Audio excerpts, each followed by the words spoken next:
I'd like to begin by thanking the Academy for the honour of fellowship. It's greatly appreciated. I feel very humbled by it, and particularly more so having listened to some real science presentations in the last few minutes. So I've tried to put together just a few slides that I hope are kind of thoughtful and do three things. First of all, a degree of self-introduction to my new colleagues.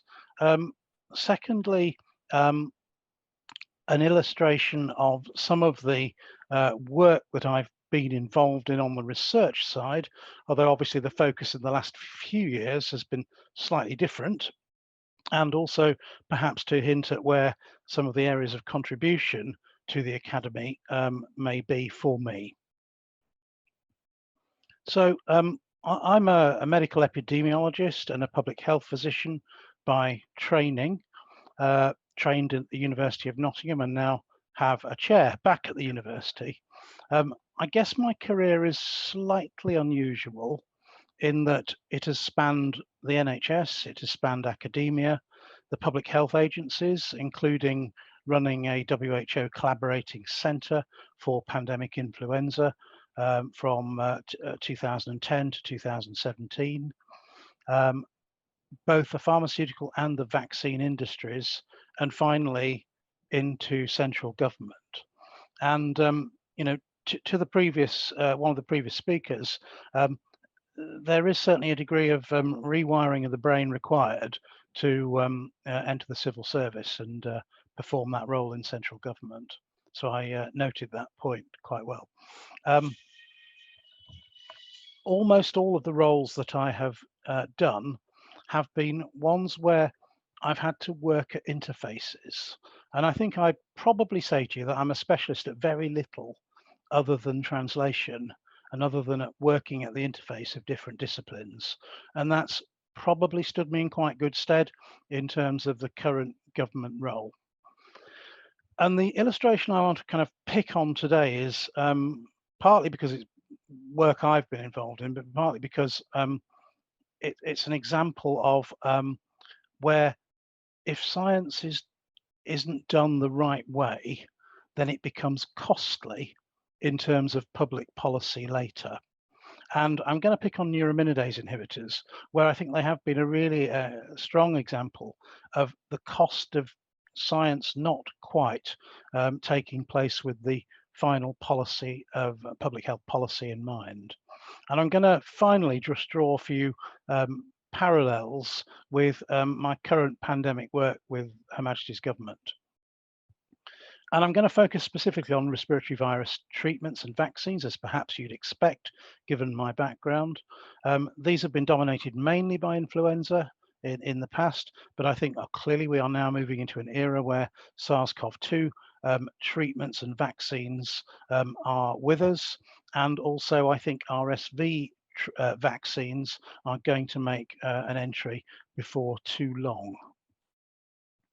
So I'm not going to bore this kind of audience with the neuraminidase inhibitors beyond saying they were a major discovery in the very late 90s,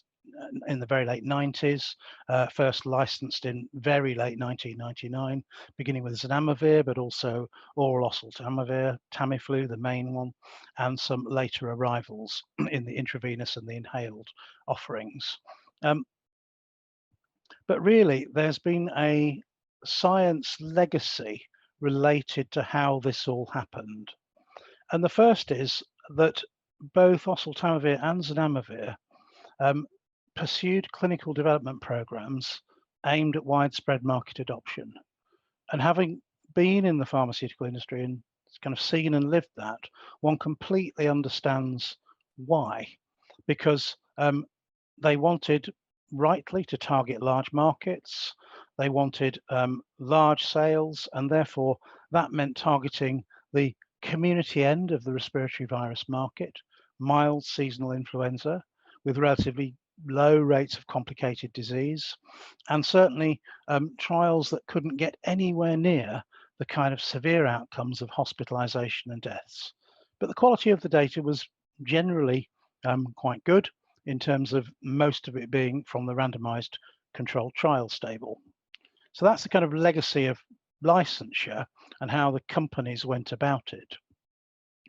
But in terms of public health policy, there was a real paradox there in that our interest was not in averting 1 or 2 days of symptoms for an otherwise healthy individual, but our interest was far more in terms of averting complicated disease, hospitalizations, and deaths. But in general, we ended up with a position where there was very limited seasonal use. But our public health emphasis was always on, well, what is the value in terms of these harder public health outcomes? And here the evidence base has been very lacking and really driven by observational data, with all the problems that go with observational data, making the interpretation really hard. And then the whole problem of respiratory viruses, which I hope has been changed for the better by this pandemic, has been one where, yes, it's true they are clinically quite often indistinguishable, particularly in the early stages, and where in primary care, there's been no emphasis on testing for respiratory viruses, on determining the etiology, because it hasn't been relevant to treatments. Therefore, the first diagnoses have been typically made in hospital, and that's been typically associated with late treatment. And there have been particular problems in the data related to, first of all, confirming influenza infection in order to do an intention to treat infected analysis, which is very helpful for efficacy, but it isn't very helpful from the point of view of public health policy, where we are presented with patients who we may need to treat either in the absence or in front of the confirmation of the virology diagnosis. So this has made for a very difficult and uncomfortable evidence base. And we went ahead and we stockpiled neuraminidase inhibitors, and we used them very widely in the 2009-2010 epidemiology pandemic.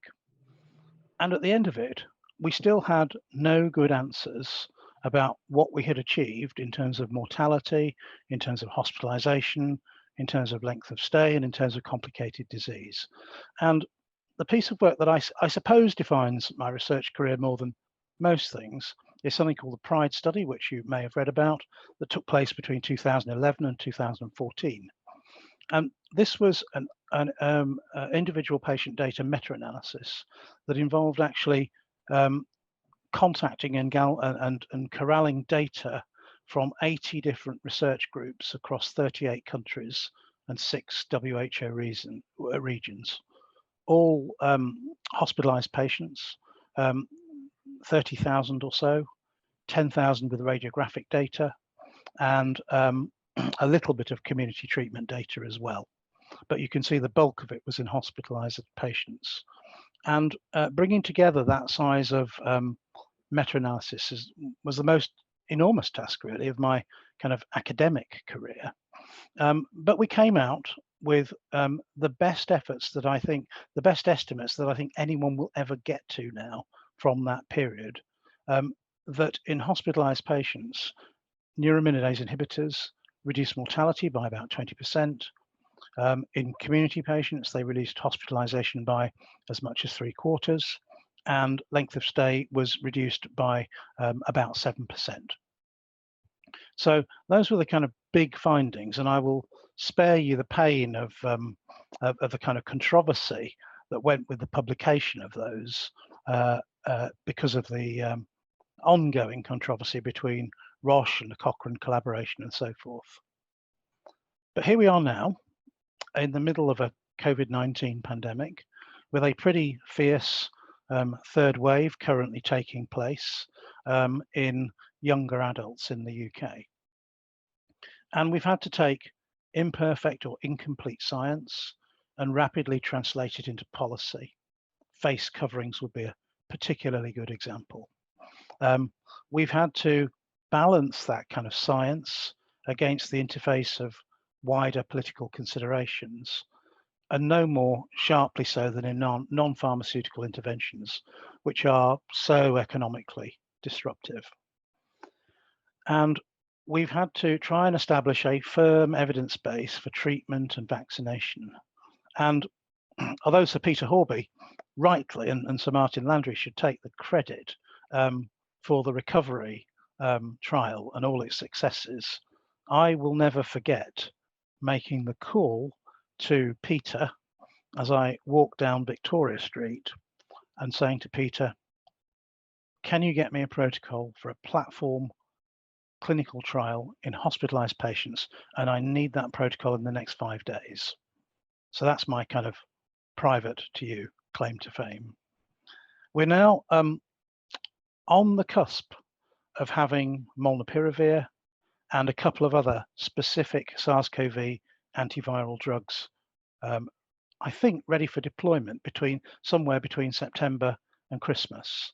And I'm using all my efforts and my scientific training and my experience from the neuraminidase inhibitor debacle to make sure that we do not relive the pain of neuraminidase inhibitors, and that when we deploy in a way that generates the evidence that is helpful from the outset in terms of those public health outcomes. And similarly, I've been working behind the scenes on the now widely publicized heterologous prime boost and heterologous and homologous boost studies that we hope will drive vaccination policy, not only for this autumn, but I think in what will probably become a business as usual autumn revaccination offering for high-risk patients. So thank you. I hope that was a helpful or interesting talk, and I will stop exactly there.